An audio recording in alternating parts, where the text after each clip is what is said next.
And hello, Lynn. I'm so happy to see you. And today is our new podcast with Lynn. This is a set podcast. And whenever I try to introduce Lynn, I'm telling you, like, you should read about Lynn on her website, official website, Lynn Festa Coaching from United States. And I love you, Lynn, because, I always like have wonderful conversation with you. So our first podcast was about burnout because Lynn is specializing in burnout. The second one was also very interesting, high sensitive people or person, because Lynn is specializing in high sensitivity, and it's such a wonderful podcast we had, and you have to watch this podcast to find more. And today is the third one will be a connection to the previous two because we will be talking about perfectionism, perfection, like when people try to improve themselves and how actually this can lead to burnout and how why we so sensitive to perfectionism, why we try to be better. And sometimes the image of better, it's not exactly should be because we have sometimes a false image. And welcome, Lynn. I'm so happy to see you. And it's very hot outside, but we're lucky to be inside and have this wonderful conversation. And again, I remind everyone that more information about Lynn Festa, you can find scrolling down information about this video. So you'll have all links and also some links to sources we're going to talk about, we're going to use in this conversation. Happy to see you. Glad to be here. Thank you for having me. I remember myself when I was a teenager, and usually teenagers, they have dilemma in life, like what the meaning of life and what is to be good person, what is to be bad, right? So how to be cool. And quite often we try to improve ourselves because at this time we wanted to learn more. And I remember that for me, I never had somebody like, whom I call ideal or idol, let's say, not just like idol, but ideal like person image.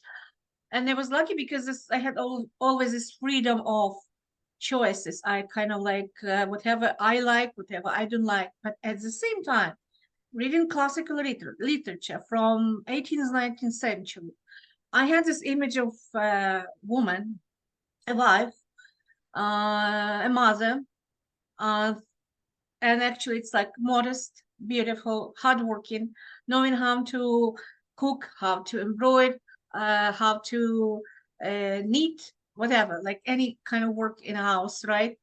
And also taking care of children. So it was my image, and it was very similar to Ukrainian traditions of marriage and roles of wife.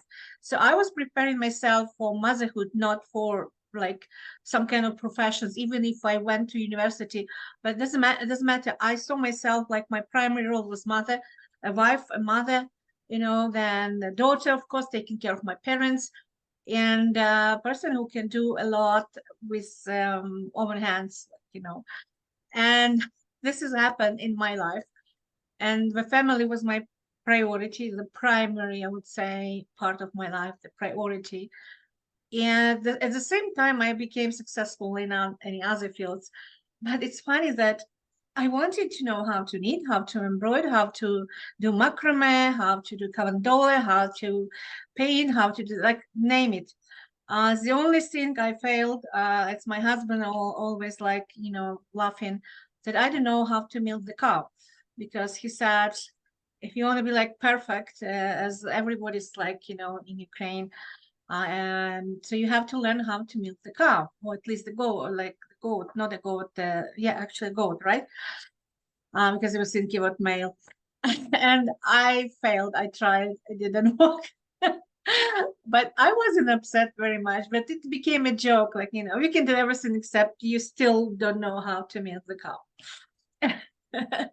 So we all probably went through some kind of ideas about perfection and how to be perfection. And unfortunately, many people are become ill and become like depressed, because before, I know we call it like complex of what complex, like not completed, something like personality, or I mean, it was a complex, the disease, because many people were very, very seriously attached to this perfect image they wanted to become, right?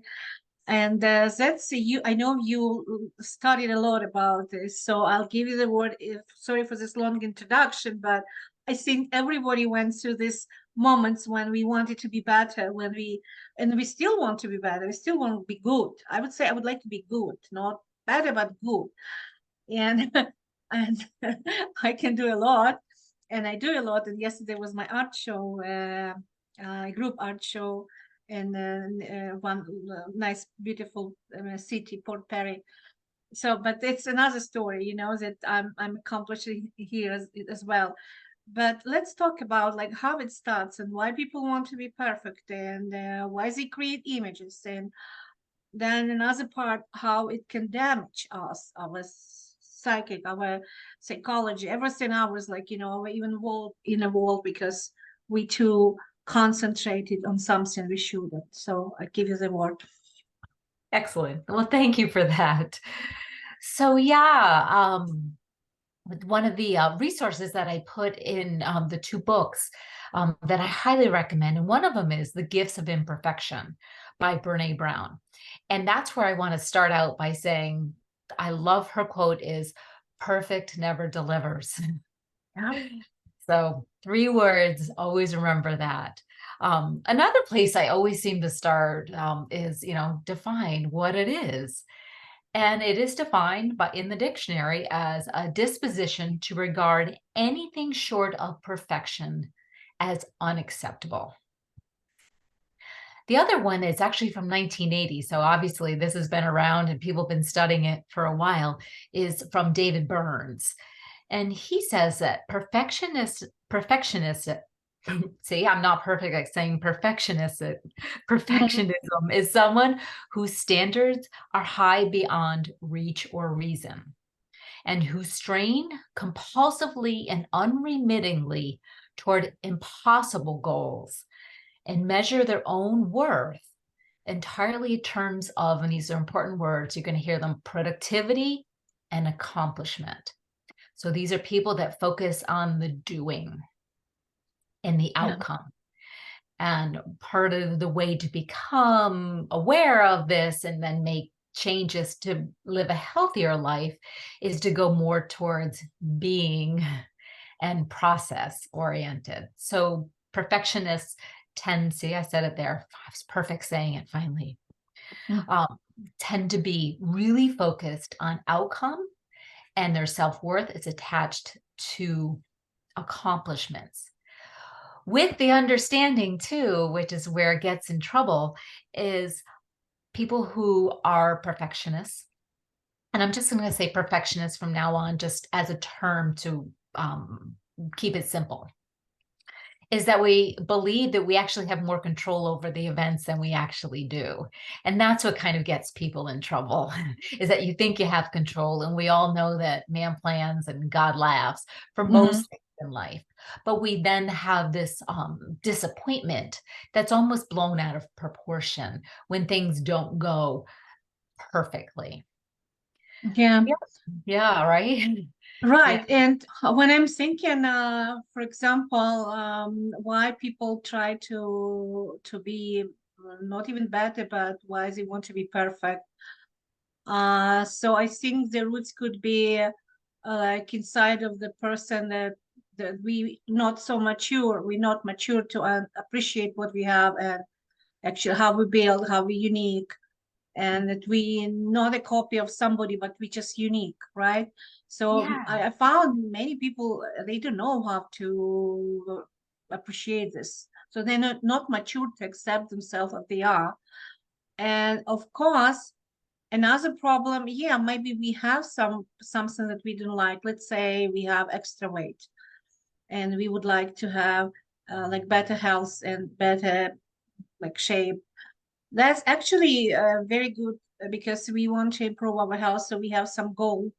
But again, we shouldn't go too far. Sometimes we cannot stop and this achieving what we want, right? Because it's too far. And again, seeing the obstacles, we getting depressed because we think that we work less, or we unlucky or something like that.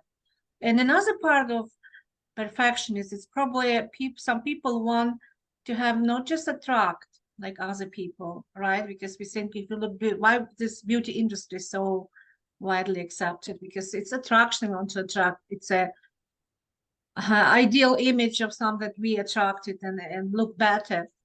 And but also probably the control other people through improving some skills, like some people just want to be perfect in a way to have a power to control other people. So I think there's so many different possibilities or reasons, let's say this is the right word, reasons why people want to be perfect, that actually that's why you probably don't have a one formula why it's happening, why people do this way, right? Because there's different reasons. Yeah. And there are some different kinds of people too. Yeah. The in one of the other things to consider, and where it comes from, chicken or the Yeah. egg, intrinsic, extrinsic. Some of the extrinsic things are people are brought up, they were raised that the only time they got attention was for an achievement or a performance.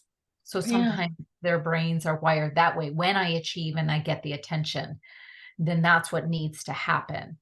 Or people then get just an excessive devotion to that productivity. Um, and sometimes it's about earning approval and acceptance from others. Again, like like you brought the example of the beauty industry is awful. Like we forget that most people are photoshopped. Yeah. Another thing that's brought up for me in my free time, I love to sing. So I'm working on singing. Now, when you're just performing, you're going to make wrong notes. They all do it. All the Yeah. professionals do it. And my teacher pointed out, he said, Lynn, when there's a recording of something, it's auto-tuned. And if somebody, say, didn't hit an A perfectly, that person goes back into the studio, sings the A, and it gets put in to the recording. So that's the only way that that recording is perfect. But the person's performance was outstanding, but it wasn't perfect, because that's not a realistic thing. So that's where people may get in trouble. We're thinking, well, I don't sound like the recording. Well, the person singing live doesn't even sound like the recording. The person Photoshop doesn't look like that in real life. So I think that that's that realistic understanding. And in a little bit, once I just want to explain a little bit more of different types of people, different perfectionisms. But there's some good questions to ask, because I really, we want to leave people with some solutions here. Yeah. Yeah. Um, yeah. So there's a couple, and the one that's probably, again, I'm not going to be perfect and come up with the ratio, but the one I think most people identify with and have trouble with, and that lead to burnout. And that's that intrinsic pressure that you put on yourself for the burnout, which we talked about before, like moral distress is being in an environment that's not healthy, Mm-hmm. versus the person putting the pressure on themselves, are what's called self-oriented perfectionism. There's somebody who's done a wonderful job with different types of burnout. His name is Jesus Montero Marin. I believe he's out of Spain. And he calls this person the frenetic type of person who that will lead to burnout. And it's a tendency, again, having those standards that are unrealistically high and impossible to attain. Like, that's physically impossible. These standards tend to be self-imposed. We may see a picture, or like the other example I use is hearing that recording. They sound perfect. We tend to have very strong, what we call inner critics, those Mm-hmm. voices in our head. And inability or just a really tough time accepting own mistakes and faults. This is where I feel like the negativity bias is is really turned up. And to talk about the negativity bias, it's something that Rick Hansen speaks about, is that it's our brains are wired to be um, uh, Velcro to the bad and Teflon to the good, meaning you are going to focus in on what's wrong and not what went right. And I think perfectionists will pick out the one note that wasn't right. Yeah. We'll pick out the one time, you said too many times during the presentation, whatever it is, regardless of the fact that the other part of the presentation was really good. And this is the one that can actually lead to a little bit more of that anxiety and depression.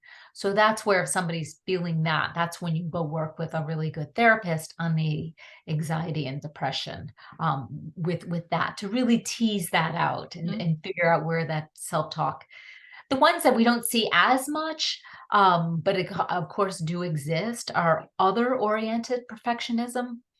And that's a tendency to demand that others meet your unrealistic high standards. Yeah. This is probably, other people say it could be like the boss from hell or somebody, like we just can't do that. And that person is putting that on you.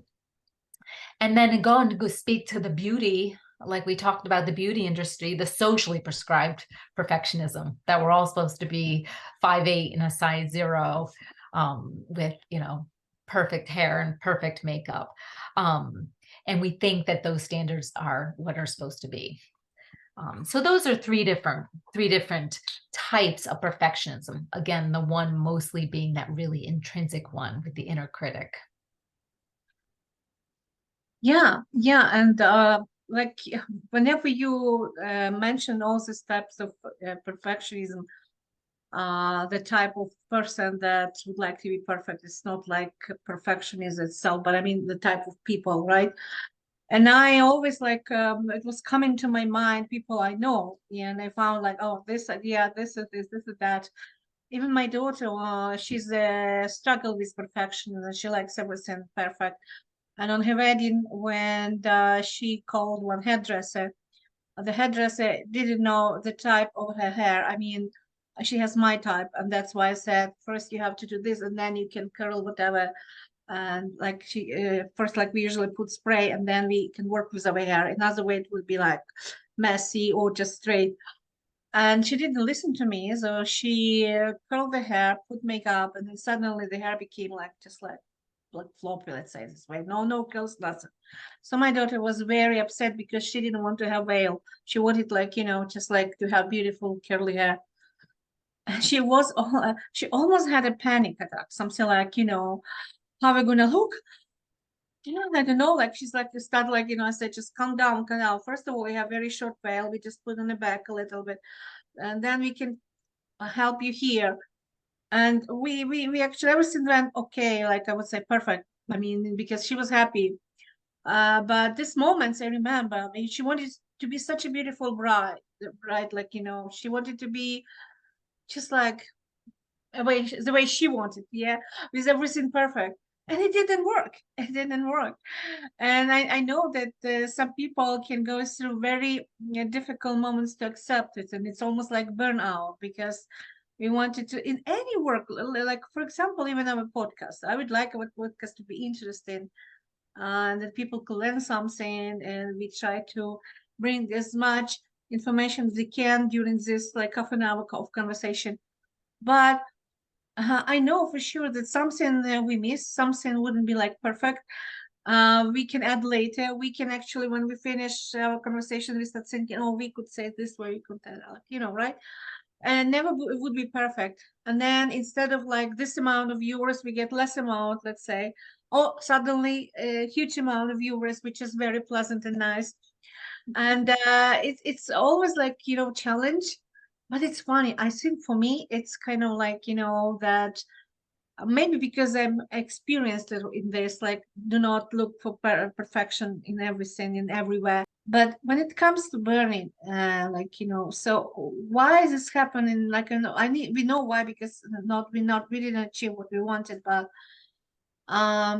what kind of reaction could be, even not just burnout, but how we should say like stop to ourselves or to somebody, like stop playing this game with your imperfection and become perfect, right? So because you damage yourself. So how this is, I Yeah. would say, practical like point, Oh, yeah. how we can help ourselves or people who are struggling with this disease in imperfection. Yeah. Yeah. So the most effective way to overcome the perfectionism traits in ourselves is to change our behaviors that keep those beliefs, attitudes, and predictions alive. So one of the things we talked about, and I really want to circle back because I had this thought, is we see the negativity bias again Mm-hmm. ourselves if we're happen to be that like self-focused perfectionist. We're going to see everything that went wrong versus the other person, the other at least 80% of the population is going to see, wow, everything that went right. And they're not going to hear those notes or hear those ums or any of those things. So acknowledging that. And the part that actually I was a huge eye opener for me is that there's people I would hear talk and I thought, oh my God, that was amazing.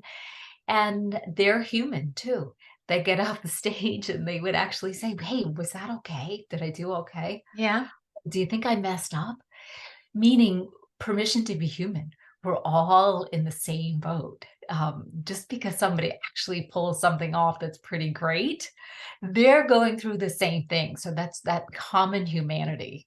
And it seems like every work comes back to the work of self-compassion, the Kristen Neff three things. And that is the common humanity. I don't care how good they are. They're nervous. They're thinking everything that they didn't do perfectly. And actually, it's the people who are actually really high up who think, wow, they've done it 1,000 times. So the professionals, they're the like literally the little rock stars.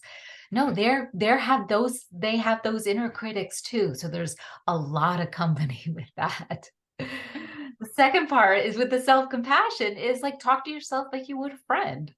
And Yeah. going back to the inner critic is, you come off and say, oh, I didn't get that right. I didn't point my toes. I didn't do this. And having the other person point out actually what went right too. And continuing on that upward spiral. And then again, that's that mindfulness of that acceptance too. That, be here now. The WIN acronym I love is what's important now and focusing on that.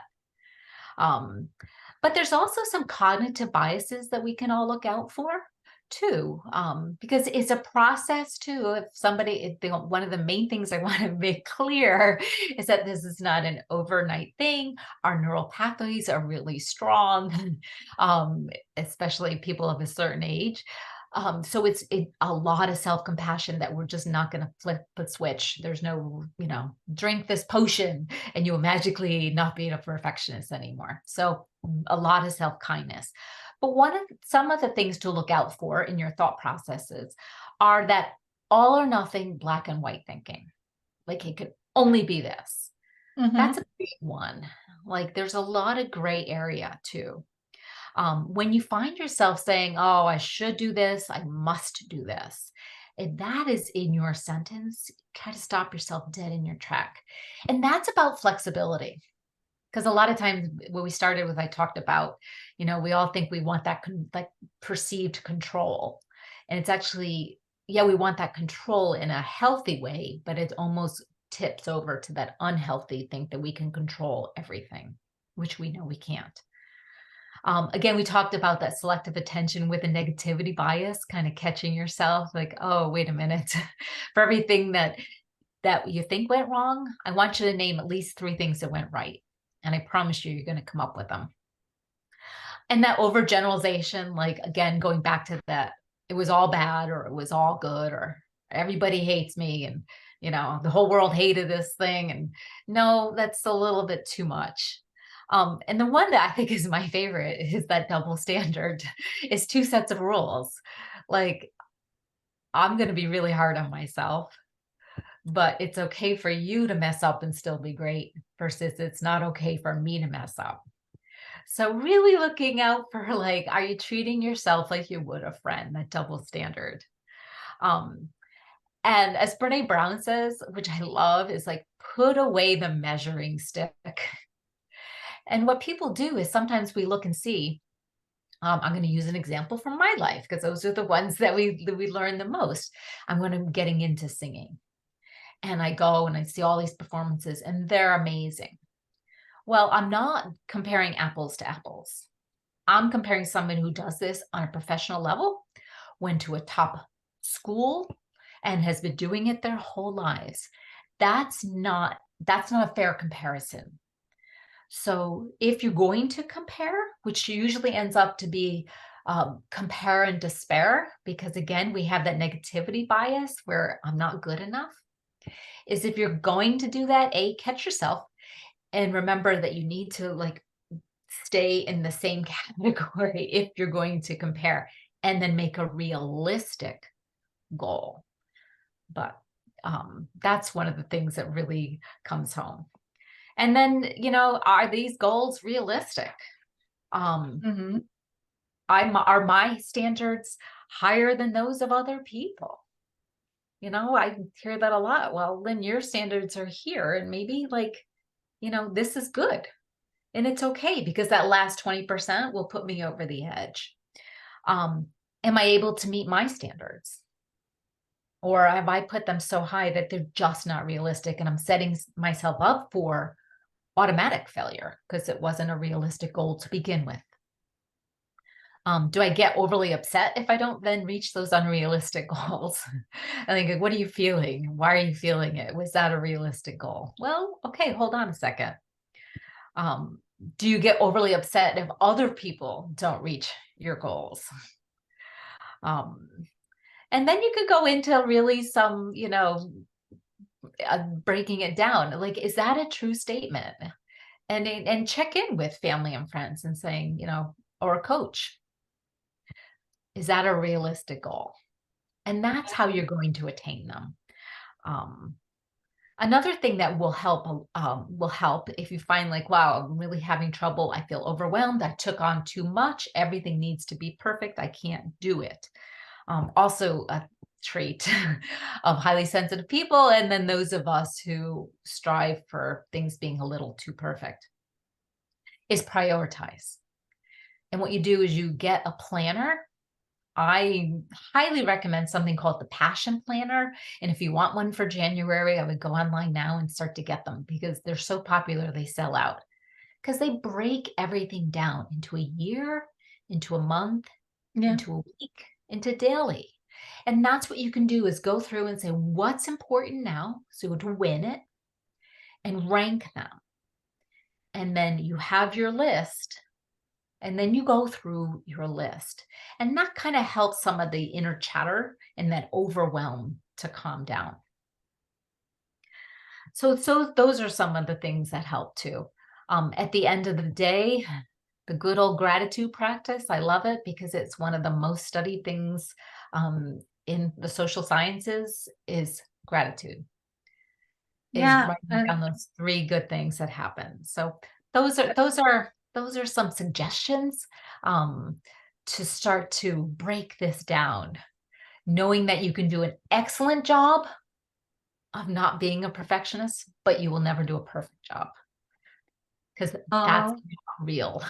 Yes, and when you were mentioning all this kind of practical tips, what we can do, I was thinking about yesterday's day when this art show, because first of all, we forgot our table and we had only one table. And when we came, I had more stuff than I would put on one like big table, right? And my husband was very upset. Oh, you didn't tell me, you forgot to mention, you had to tell me. And my friend also, I didn't know you need a table. I said, because my husband, you said you were going to have 2 tables. He said one we got from the organizers, one, it's ours. But I said, don't worry. So I'm looking like on my stuff. I said, okay, we'll put just whatever we can put in one table. But in the end, actually, what happened in a couple minutes, the organizer came and said, like I'm saying, like we forgot our extra table. Do you need it? Like just I'll give you for free. Go and get it. So we got another big table. So we had a very beautiful display, and I was happy and like so I wasn't even worried. But it was a very nice display. Whatever I could put it there, I put it on this table and said, okay. Then we had another obstacle. There was another event not far from this one, and actually a city event. So we didn't have enough people to come and see it. But I started like talking to people, to vendors. I start like, making new acquaintances. I start learning how they organize, like display and experience, whatever. So they were giving me practical tips because it was my first participation in such kind of event. Before I had like art shows in art galleries. Was like more like market art craft shows, something like that. So it's different venue, different experience. And in the end, even like understanding that it could be better, but still we had fun. We were going home laughing and joking, and I learned a lot. And I realized that I need this type of events if I want to learn something new, get some new experience. Of course, I need to go. I'm not going just to sell. I'm going to get experience. I'm going to get knowledge. To meet people, to make friends. This is my life. It's social life, right? This is why I should complain that something didn't go in a way I expected. I never expected anything except like to have a good time and be happy with this event. And I was happy. Said, so you see, I'm happy, and my husband happy. My friend is there. Even my friend wanted to help. We never asked her to come with us, but she said, I would like to go there. So we had fun. We had real fun.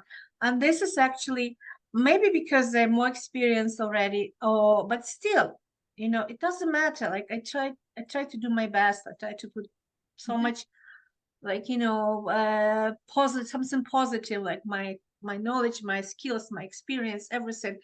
And I expect the same feedback, right? But it's an art. It's an art to learn how not to be disappointed even under very bad circumstances. I would say to everyone that to be perfect in some way it's okay, but you will never be perfect because for me If it stability. doesn't exist. Well, it doesn't exist. It's like when you achieve perfection, right? It's like stability. Stability doesn't exist. When people say, "Oh, I want to be like just stable," so stability means death. It means a stop of any movements. And if you're stable, like we doctors say, like stable pulse, but don't listen to us. It means like Right. because if it's stable, it's flat. It means that's it. There's no life. And that's I say no stability. It means a different way, but it's the same like this perfection is like you can try to achieve something better, like be better, like learn something new, get new skills.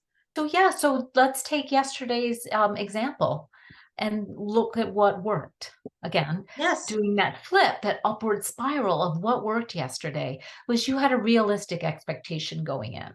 Yes, realistic, of course. Yeah, you had a realistic, and you went in about the process, not the event. And your process was to make friends and get experience. So you set attainable goals for yesterday too. And also when things started to go, what we say in the States is a little sideways or just going a little bit wrong, the example of the table, you were able to not throw, as we also say in the States, the baby out with the bathwater and be like, oh, now it's a total failure. It was a reboot and like, let's figure this out. So all of those things are creating the upward spiral.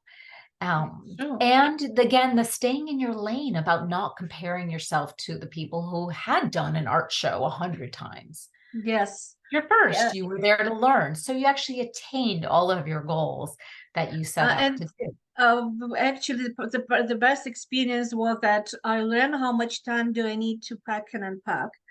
How to pack without damaging your paintings, your arts, your crafts, your jewelry, whatever you made with your hand. Put everything in the truck, in in a such way that when you open the truck, it's not going to fall on you or not damaged. You see, Yeah. we learn this. Then I learn how much of my stuff I need to bring to this kind of new Yeah. events, Yeah. and not a whole studio.